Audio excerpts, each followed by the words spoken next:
Ouais, je suis en train de filmer.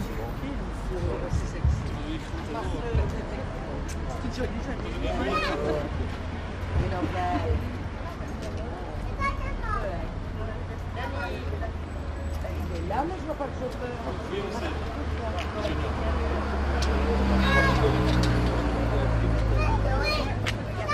Papy va venir côté.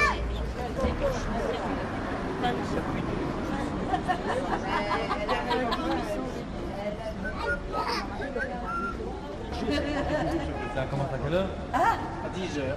On attend le petit train qui nous attend. Ouais, la petite elle.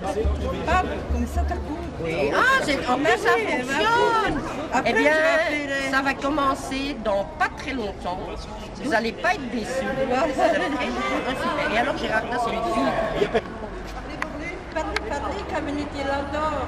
Oh là là, quelle aventure. Oh là là, quelle aventure. Parlez. Je mettrai tout sur CD, je vous les porterai à chacun.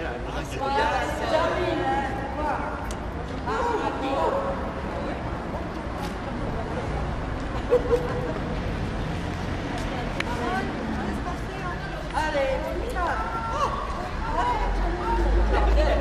Parce que là, il va faire pas bon.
C'est une réception officielle ici. Allez, dégagez maintenant. Allez, foutez-moi le camp. Allez, foutez-moi le camp. Allez, dépêchez-vous maintenant. Allez.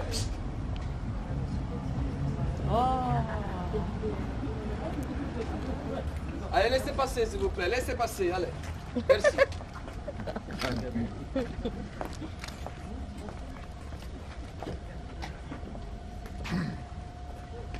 Laissez passer, monsieur le bourgmestre. On veut les chanteurs. Il n'y a plus. Le bourgmestre. Madame.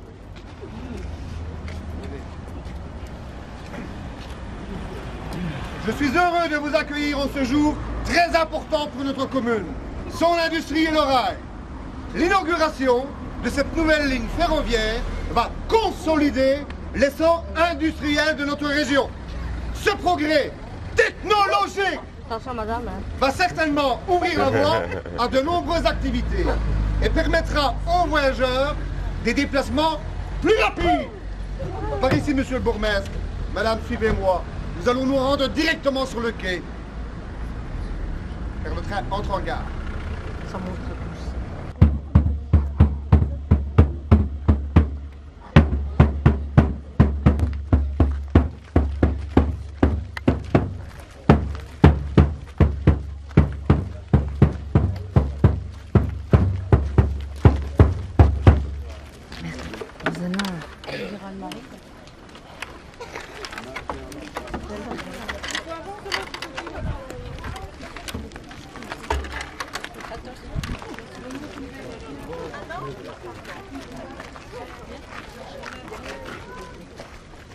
Bonjour, je m'appelle Micheline. Je suis la femme du directeur du chemin de fer. Vous saviez que sur cette ligne, il n'y a pas qu'une gare, il y a 6 gares. Il y a de quoi faire là-bas. Oh là là, mais quelle aventure! Mon Dieu, Adèle, mais vous êtes toute sale. Mais quelle horreur! On vous croirait sorti de la mine. Ne vous moquez pas, ma chère. Ce n'est guère mieux pour vous. Oh. Voyons, maman, prêtez-moi votre miroir à main, que je puisse me repoudrer au lieu de plaisanter. Ce n'était pas le grand confort. Mais nous roulions au moins du 30 à l'heure. Quelle rapidité! Je n'ai pas vu le temps passer. Moi non plus. Avez-vous remarqué tous ces cheminots le long des voies? Pratiquement nus en train de travailler. Eh bien, ma fille, est-ce donc tout ce que vous avez retenu du voyage? Oh! N'eût-il pas mieux valu que vous regardassent le paysage? Regardons. Mon corps qui me démange. Il semblerait que nous ayons récolté ces passagers clandestins. Voyons, maman, regarde. Bon sang, cela me gratouille partout aussi.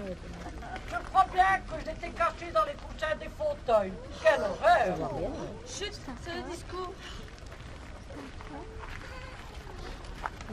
Chers concitoyens, chères concitoyennes, science, technique et progrès avons de conseils. Mais la distance existe entre les recherches fondamentales et les sciences appliquées. Elle existe aussi entre l'invention et l'utilisation industrielle. Aujourd'hui, grâce au génie et aux efforts de savants et d'ingénieurs, Et des profiteurs. Et des profiteurs! Silence! va naître la civilisation industrielle. L'inauguration de cette ligne de chemin de fer est synonyme d'avenir. Se raccorder à un réseau ferré est comme entrer dans une ère nouvelle. Chaque mètre de rail qui est posé fait croître l'espoir du progrès et de la prospérité. C'est pourquoi nous devons nous investir dans le savoir et la technologie. Merci à tous. Et maintenant, faisons place au progrès et au bien-être. Le bien-être pour tous. Le bien-être pour tous! C'est la lutte finale. Non, ça c'est en 1886. Il y avait les bourgeois, il y avait les pauvres, déjà comme Bah maintenant. ouais, ouais. Ça n'a pas changé grand-chose. Oh, ma soeur, la femme du curé. Pas le vivre. C'est des lois. Ah, ouais. Ah, oui. Dieu a C'est permis un que le acte. progrès s'installe dans notre région. Comment ça tu veux? Rendons-lui grâce. Bénissons tous ceux qui ont apporté la prospérité dans notre région, notamment M. Dash Simon, qui suit le conseil de M. Thomas Bonny, qui est venu s'installer chez nous. Prions le ciel pour que son fils Edmond puisse poursuivre son œuvre. Et non nomen et Patres, el Filio, et Spiritus Sanctus. Amen. la baguette. Le champagne nous a été subtilisé. Ouf, Désolé, mais ce n'est pas une perte pour tout le monde. c'est le curé qui l'a bu. Oui. C'est le curé, je l'ai pas vu. Ma femme est un peu musicienne et elle a pour l'occasion préparé une petite chanson. Venez ma chérie. Mais non, mais non.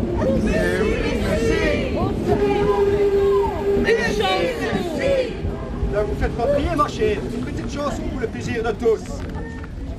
Bon, ben alors si vous insistez, je veux bien. Industrie, notre profit. Oh là là, on comprend, hein. Il va pleuvoir. Notre profit. Nous donnons du travail à des gens de recueil. Nous faisons du profit, c'est juste, je vous le dis. Industrie,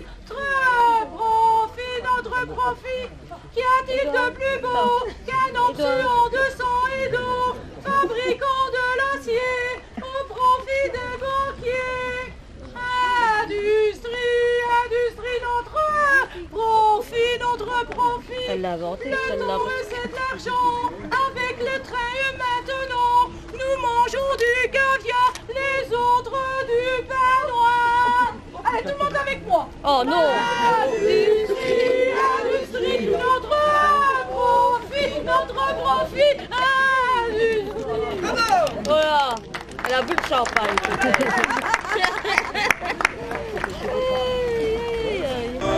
Et quand elle était là, en culotte comme un zouave, la chose me semble plus grave. Et je me dis en la voyant, foufou, à songer pour la femme, foufou, de l'homme trouble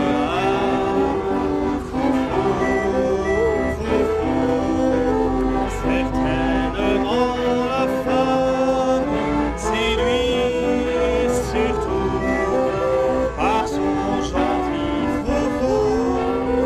La femme ayant l'air d'un garçon ne fut jamais très attrayante. C'est le foufou de son genre qui la rend surtout excitante.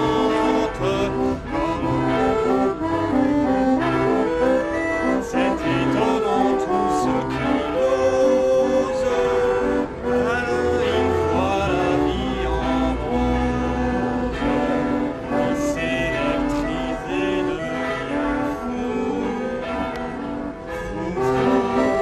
Foufou, à songer pour la femme. Foufou,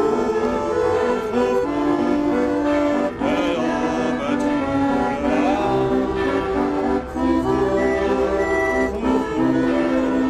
certainement la femme séduit surtout par son gentil Ouais. Pourquoi, mais pourquoi aller se promener là-bas et parler d'autres? Oh là là. Il est petit. Monsieur Bourgmestre, madame, chers amis, soyez les bienvenus dans mon humble demeure. Allez, mes enfants, cessez de jouer et venez saluer nos invités.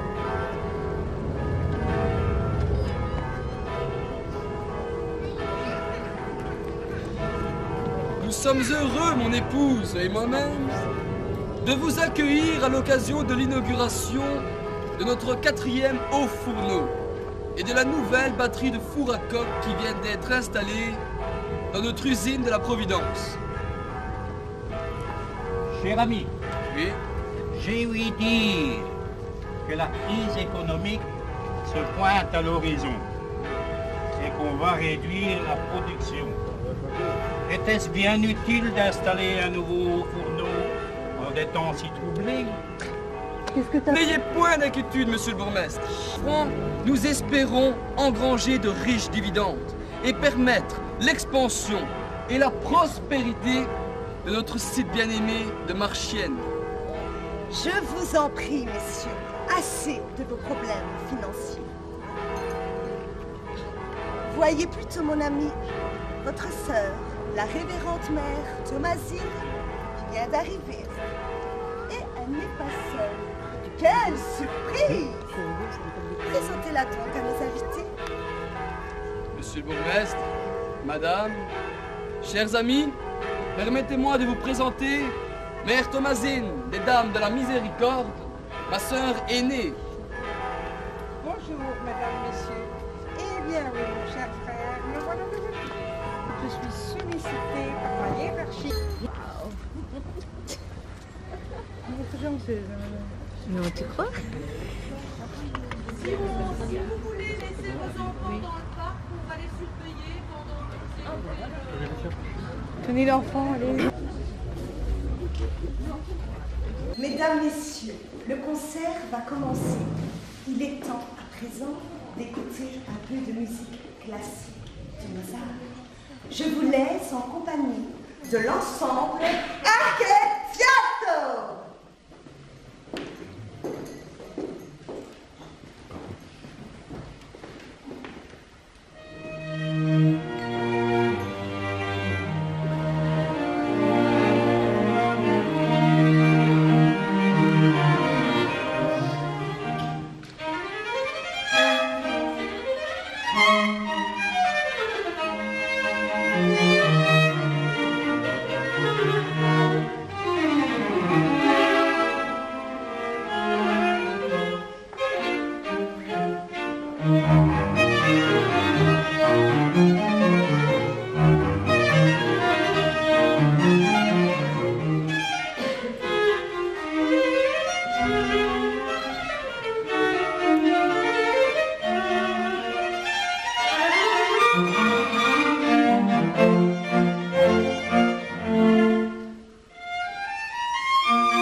Hey!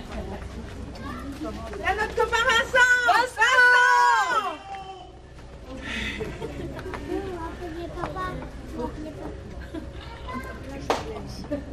Allez! Tu les as vus? C'était une jeune fille simple et bonne qui ne demandait rien à personne. Un soir dans le métro et le presse, un jeune homme aux âges, je confesse, lui passait la main sur les cheveux. Comme elle était gentille, elle s'approcha un peu. Mais comme elle craignait pour ses robes, à ses attaques elle se dérobe. Sentant quelque chose qui la chatouille, derrière son dos elle tripatouille. Elle tombe sur une belle paire de gants que le jeune homme à la main tenait négligemment.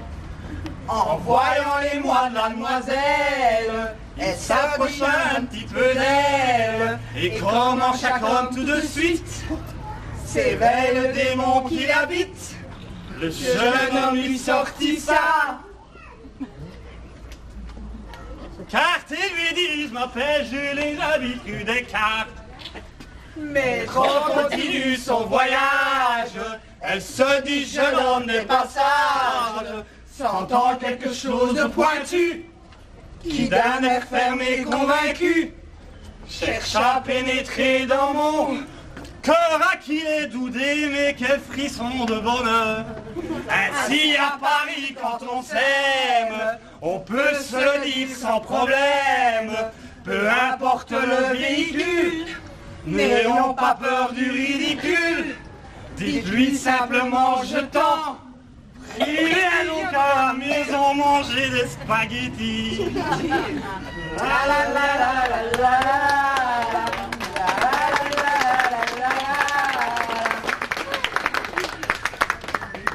Eh ben ma Colette, il n'y a pas beaucoup de clients qui traînent, hein. Pourtant, c'est jour de paye. T'as raison Camille, mais qu'est-ce que tu veux, c'est la crise. Faut qu'ils retrouvent du boulot. Ben oui.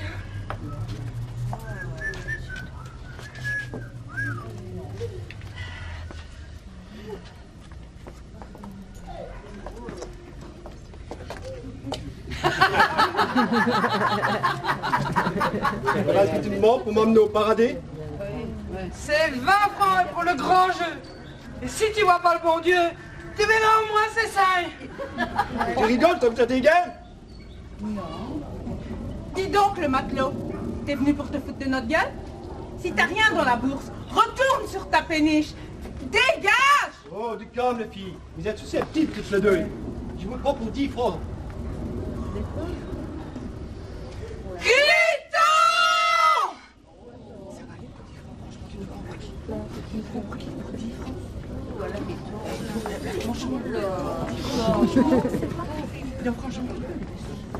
Et t'as pas emmerdé mes pouliches, hein? T'as dansé des cases. Ou sinon tu te tires, ok? Autrement t'as affaire à moi. Oh, du calme, Macron, tu me fais pas peur. Va donc faire un tour au piston de la mer d'Arton. T'as compris? J'ai de crever! Viens, crever! Comment vous me demandez de m'entendre parce que avant ça marche pas.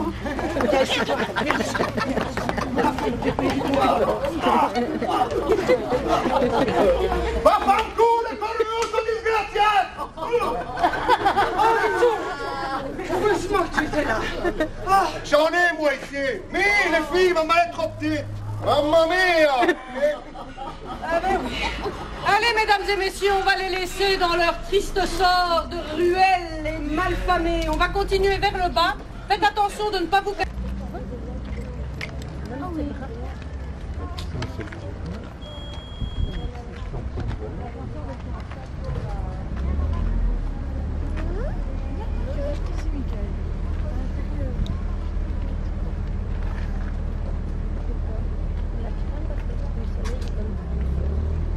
Tu retires ton pull, toi, Thomas, ou pas? Non?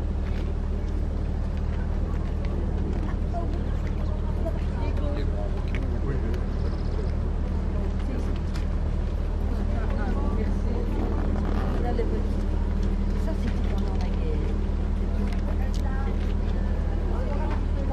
Ah, maman. Et toi, tu donnes des coups. Vous avez trouvé lui, chaque...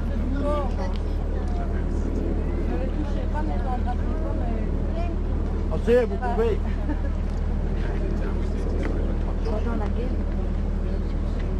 Alors, Le chargement est terminé. Je vais retirer les dommages. Je vais mettre en route les moteurs. Toi, homme, va fermer la cale. As-tu bien reparti la marchandise? Ah, tout est en ordre, patron. Ne t'inquiète pas, patron.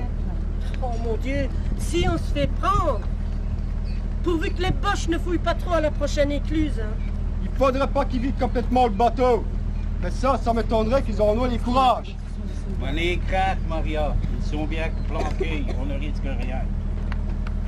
Que le bon Dieu vous entende, sinon pour nous, c'est la fin d'un haricot. Hein. Maintenant, descend tous dans la cale, mais on passe un par un sur la passerelle.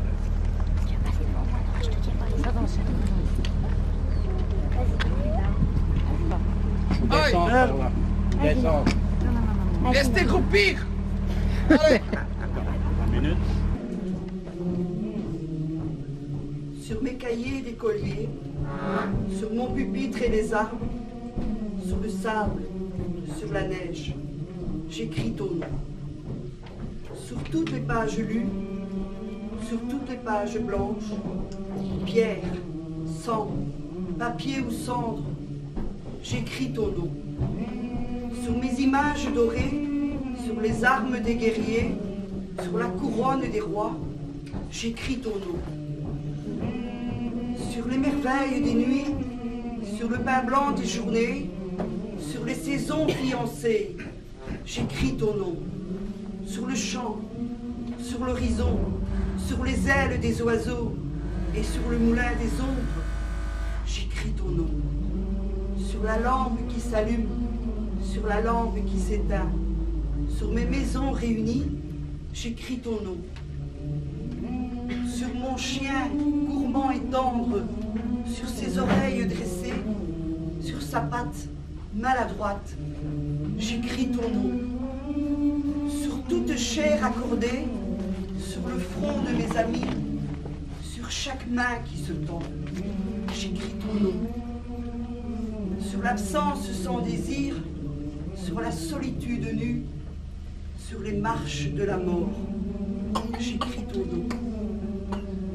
Par le pouvoir d'un mot, je recommence ma vie. Je suis né pour te connaître, pour te nommer. Liberté.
Jésus et Saint-Pierre, de passage de cette terre, en arrivant dans un beau village, sur la rive gauche de la Sambre, demandèrent hospitalité au forgeron.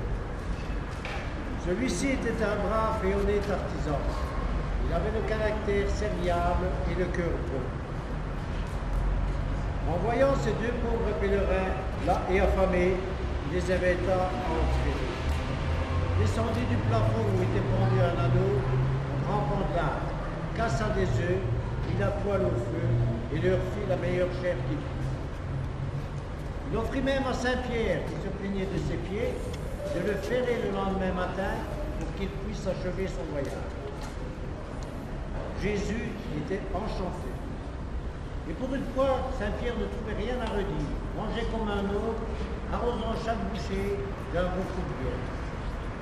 Artisan, vous êtes honnête et charitable. Je veux vous témoigner ma reconnaissance. Je suis Jésus.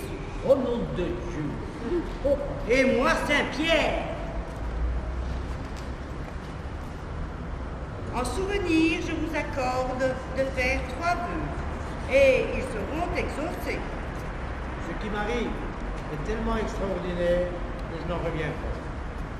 Laissez-moi réfléchir un instant. Seigneur, dans mon jardin, j'ai un beau poirier. Ces poires sont si fondants, mais aussi tentants. Je voudrais qu'il me soit accordé le pouvoir de retenir à volonté cela, l'imprudent maraudeur qui grimperait. Accordé, forgeron. Saint-Pierre lui glissa l'oreille. Demande une place au paradis. Le forgeron haussa les épaules en disant « J'ai encore tout le temps d'y penser. » Et se tournant vers Jésus,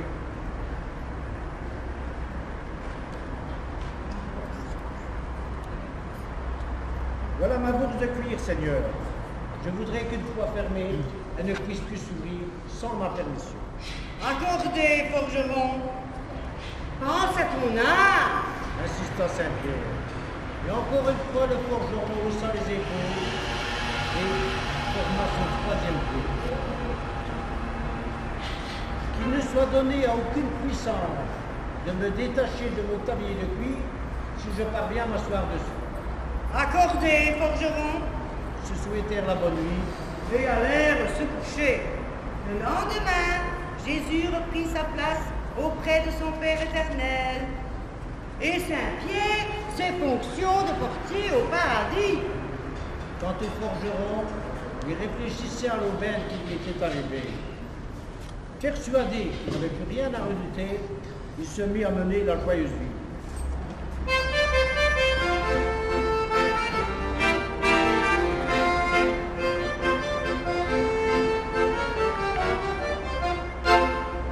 D'années après, une grêle épouvantable ravagea son champ.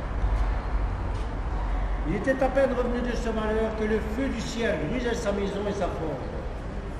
Adieu les rêves de prospérité. Un matin, assis sur le seuil de sa maison, ruiné, il vit venir à lui un grand homme sec. Ses yeux étaient extraordinairement brillants et ses sourcils très épais. Il était coiffé d'un bonnet de feu et d'un habit vert noir. Et d'un bas de choses rouges.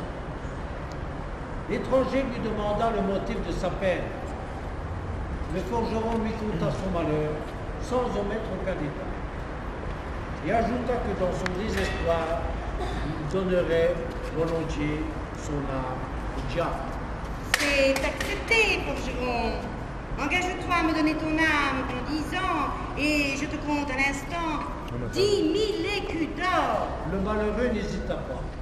Il mit sa main dans la griffe du diable et avec un stylet de fer signa en bas d'un document écrit un caractère rouge sur un parchemin noir. Grâce à l'ordre de Satan, le forgeron rebâtit sa maison. Et se voyant riche à nouveau, se mit à guindailler plus que jamais. Quel ne fut pas son étonnement de voir un matin le diable apparaître et réclamer l'exécution du fatal contrat. Déjà que le temps m'a fait retour, le terme est là, je suis prêt. Je n'ai qu'une parole. Puis-je seulement satisfaire un dernier désir? Mais certainement, c'est bon. De mieux, de plus ou de moins, que veux-tu? Je voudrais manger une de mes excellentes soirs et emporter quelques-unes avec moi. Mais s'il te faut que cela, je suis tout prêt à te l'accorder. En se disant, il s'offrit lui-même à cueillir les fruits demandés et grimpa sur le poirier. Tu en as assez, allez, descends. Mais c'est curieux, il m'est impossible de bouger mon pied quand je veux descendre. Je veux bien te laisser descendre, mais il faut que tu m'apportes un sursis de 10 ans. Satan fut heureux d'en être quitte, à ce prix et accepta. De nouveau, le forgeron se lança dans les galeries.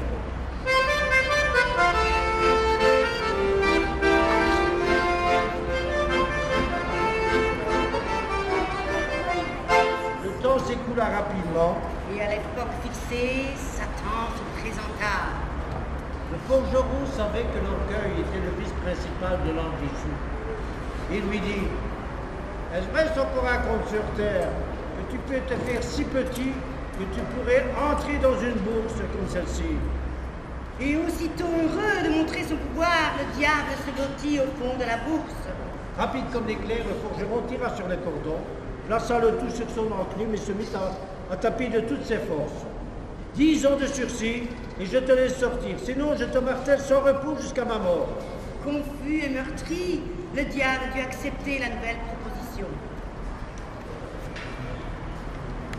Les 20 ans passés de jour.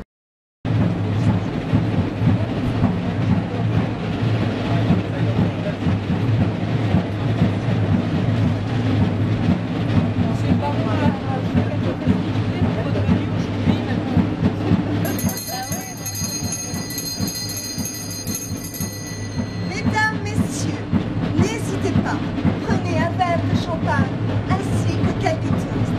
Ensuite, je vous invite à passer au salon, car mon époux et moi-même avons le plaisir de vous offrir un concert exceptionnel. J'ai juste une petite recommandation à vous faire, mesdames et messieurs.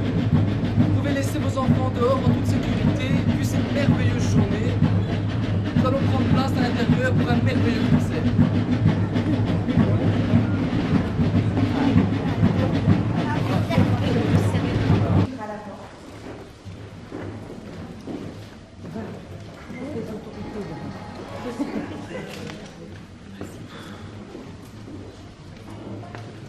Je crois que je vais faire ça. On va commencer à m'énerver, putain, t'as l'air de seul. Bonne santé.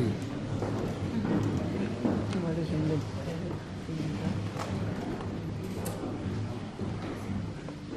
C'est un millésime exceptionnel. Mesdames, messieurs, le concert va commencer. Il est temps à présent d'écouter un peu de musique classique. Tout d'abord, un morceau de Stravinsky. Ensuite, un morceau de Prokofiev. J'ai l'honneur et le privilège, grâce à monsieur Laurent Monti, cet exceptionnel monsieur, ce grand accordeur, de vous présenter l'ensemble Arché Fiacre.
juste une petite recommandation à vous faire, mesdames et messieurs. Vous pouvez laisser vos enfants dehors en toute sécurité, vu cette merveilleuse journée. Nous allons prendre place à l'intérieur pour un merveilleux concert.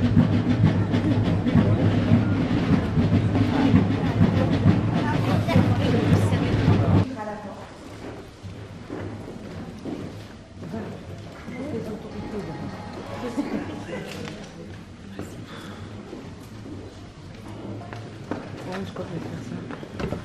On va commencer à m'énerver, putain, t'as l'air de seul. Bonne santé. Voilà, je me lève.